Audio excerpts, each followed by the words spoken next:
Hi guys, this is Leela. Welcome to my channel Leela Web Dev. So in this video, we will try to understand about the HTTP module in Node.js. So for example, let's try to see here when you go to our documentation. So this is our documentation, right? If you try to see the HTTP module, so this is the HTTP module, and here in the documentation we are having yeah. So we are having three varieties. So HTTP, which is a HTTP 1.1 request, and HTTP2, you will be able to see this HTTP2, and also the another one is the HTTPS. So when we are learning about the encryption and all those things, so then we can able to understand about the HTTPS. So right now let's stick to the HTTP. So if you understand about this HTTP again, if you learn this HTTP, so most probably HTTP2 and HTTP1 HTTPS are one and the same only, so you will be able to understand it very easily without any problem. But you need to have a solid understanding about this. So if you try to see about this documentation, you will be able to see lot more content will be there. So here if you try to understand, so much of content is there in this one. So it will be around 40 to 50 pages of content will be there here. So how to understand the documentation, this HTTP module? So let's try to understand here. If you see here, this is the HTTP. If you click on this one, this modules contains both client and server. So we have learned about this client, how to create a client and how to create a server, and we can import it via Node HTTP, or otherwise in the ES module you can import it like this. So I told you why we need to use the Node colon before this HTTP. So because this HTTP is a native module for the Node, so this HTTP module is not coming through the Node modules. So here HTTP interface in Node.js are designed to support many features of the protocol. So like this is all. So the interface is careful to never buffer entire request or response. So that means the interface will never send you the entire request or response. So the user is able to stream data. So I have told you already the response and all those things, how you can able to stream the data. So fine. And here it is able to give some header messages and all those things.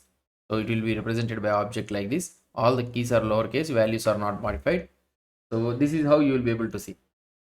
So fine, they have given you the basic introduction of this one. So here there are basically some classes will be there. So one is the http.agent class, and these are all the methods that are available in this http.agent class. So this is one class which is useful for creating the connection for the client, and this is available only when you are trying to create a client. And the another one is the client request. So this is also available only in the client side only. So client request. So this is one class. I'll try to explain you about this one.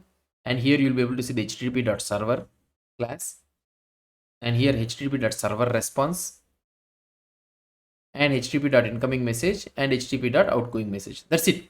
So these are the only classes that are available. So if you try to understand this whole documentation, only 4 type of classes are there, 4 or 5 type of classes are there. One is HTTP agent and another is HTTP client request. So these two are the classes, and the another one is the http.server and also http.ServerResponse. So these are the two things. I'll try to show you how this one will look like. And the last one is you are having HTTP incoming message and HTTP outgoing message. So how these all are related together, let's try to see these all classes.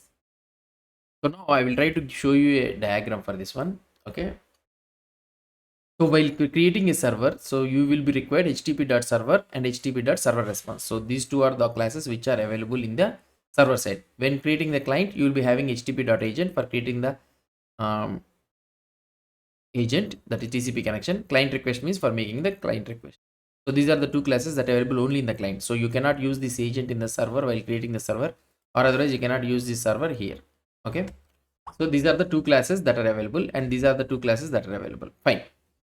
So now apart from this one, you will be having another two things, that is nothing but HTTP incoming message and HTTP outgoing message. So here HTTP outgoing message means HTTP client request. So you are in the client side, when you are trying to make a request, so this inherits the outgoing message. So that means client request is nothing but going outside. So that's why here. And here when you are trying to send the response, this will inherit the HTTP outgoing message. So that's mean when it comes to server, the request becomes the incoming message, and here the response will become the incoming request. So that is the incoming message. So this HTTP server, how can you create it is when you are trying to create an http.CreateServer. When you use this method, it will return the http.server, and http.request, when you create this one, it will return the http.ClientRequest. So this is the complete diagram for this one. When you try to see in our code, so let me try to explain in our code. Let's go here. Okay. And now here in our code. So let me close this one screenshot. Yeah. So this is our server.js and this is our client.js file. So I told you, right, for creating the server, this one will return the http.server. Okay. So the same diagram we are able to see that this one will return the http.server. Okay. And I already told you that here you can take two parameters, that is nothing but request and response. Request is nothing but http incoming message and it is a server response. And now here, whenever you are trying to take the request, it is an http incoming message, and whenever you are trying to send the response, then it is an http.server response here. Okay, so here if you try to check this one, so here it is an parameter response, it is an server response. Okay, so now what I want to, so here this is our what I mean to say is this is our thing. So here we have created server, which is http.createServer, and here you are having a http incoming message and http server response. So here request means nothing but which you are trying to send, it is an incoming message, and here the response means server response. When it comes to the client, so whenever you are trying to create an agent, you will get an http.agent. Okay, it is of type http.agent. And with this one, so here you are trying to generate the request and which will return you the client request. I told you, right, client request. Client request, again it will inherit the outgoing message. So now whenever you are trying to send request and all the things, so this one is a client request, and here you are getting the response, which is an incoming message. So here the response will become the incoming message, there the response will become the server response, and that's it. So this is all about the thing. So I will try to explain you in a documentation way. So understanding the HTTP modules in the Node.js. So in this presentation, we are going to take a look at some of the documentation about HTTP, and we are going to start with the Node.js documentation. So fine. So first of all, let's take a look at the documentation about the HTTP module. Now it should be pretty familiar with this. Right now, this is the Node.js documentation you are able to see. So this is the Node.js documentation which you are able to see. Okay. So now, if you scroll down here to find the HTTP section, you are going to see what we have, three different HTTP things. So I will try to show you. That is HTTP, HTTP2 and HTTPS. I already showed you in the documentation that HTTP, HTTP2 and HTTPS. So both are different things. So which you can able to, yeah. So here what I want to say is the basic HTTP module will focus on this section. Provides functionality for creating servers and clients. And this one is an advanced version of HTTP with improved performance. Understanding HTTP first makes HTTP2 easier to learn. Basically just HTTP but encrypted. We'll talk about it after we understand encryption. The TCP connection would be slightly different. That's it. So HTTP, key HTTP module characteristics, I told you, right, streaming data. So it will never buffer the request. It will be useful for streaming data. And header handling. Keys are lowercase, values are non-modified. This is exactly what we are creating now. And the documentation is pretty long. If you print out, it is going to look like 40 to 50 pages. I already told you. And here, this is the documentation structure. So the complete HTTP module, you will be able to see it. And here you will be having the major components like server, client, and messages. That's it. This is the major component. And in the server, you will be having the server, response, agent, request, etc. And these are the things which you will be able to see. And methods and properties are create server and the request. That's it. So let's try to see. So these are the server, response, agent, and then request object we are able to see. So let's try to see. Using Node, you could create two different things. In HTTP, you could either create a server or you could create a client. This one we have already learned. Just like we saw previously, we have created a server and also we have created a client that was able to communicate with that server. These two things are separate.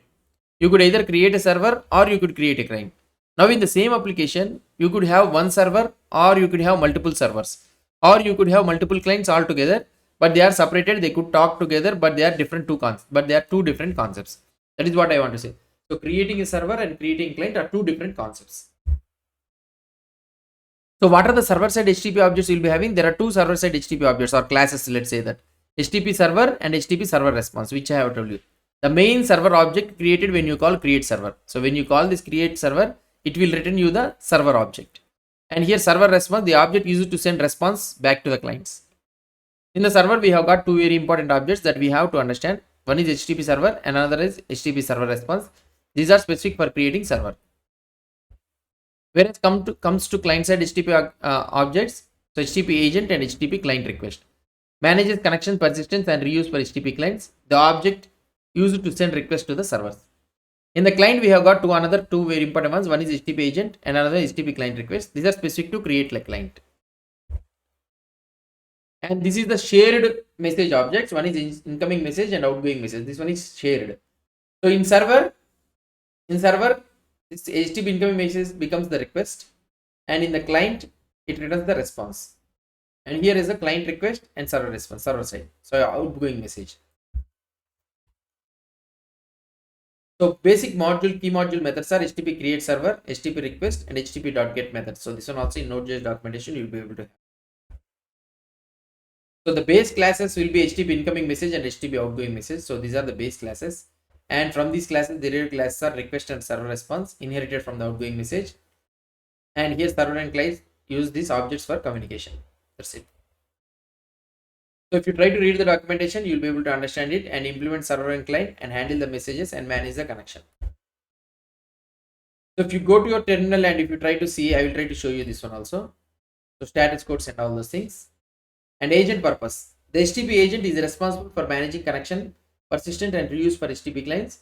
It maintains a queue of pending requests for a given host and port. So if I hover your agent right now, I have shown you in the code, right? You can see the type is HTTP agent. In the same thing in the client request object also.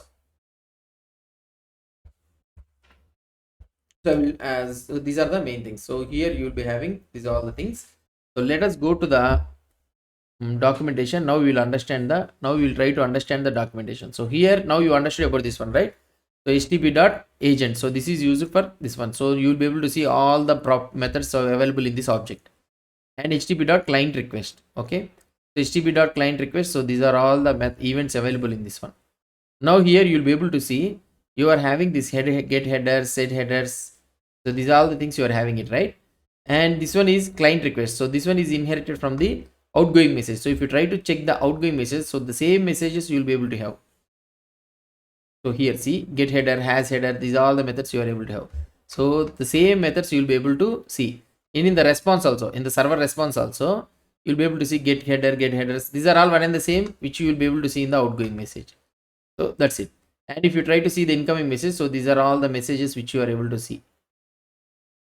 And that's it. This is all about the pretty documentation. Apart from this one, you are having HTTP methods. So if you go to the terminal and if you try to check it in the node, so here this is our terminal, right? If you try to type node and here http.methods, see, you will be able to see the method. Oh, sorry. So these are all the methods that are available in the HTTP. So post request, get request, patch request, and all those things. So like this is http.status code. So this one also you can able to see http.status_codes. Okay. So these are all the methods that you are having 100, 200, 500, everything. So these are all the message status codes you are having. So create server, it is used for creating a server. http.get means when you want to make a request or something like that, you can make this one. So that's it guys about this documentation. This is how you need to read the documentation. So first of all, you need to understand what are the objects that are available and which objects are responsible for this one, so that you can have a clear understanding about this HTTP documentation. So hope you understand about this one. If you have any doubts or any suggestions, please post the comments below to this video. And if you like this video, please do support me by subscribing to my channel. Thank you.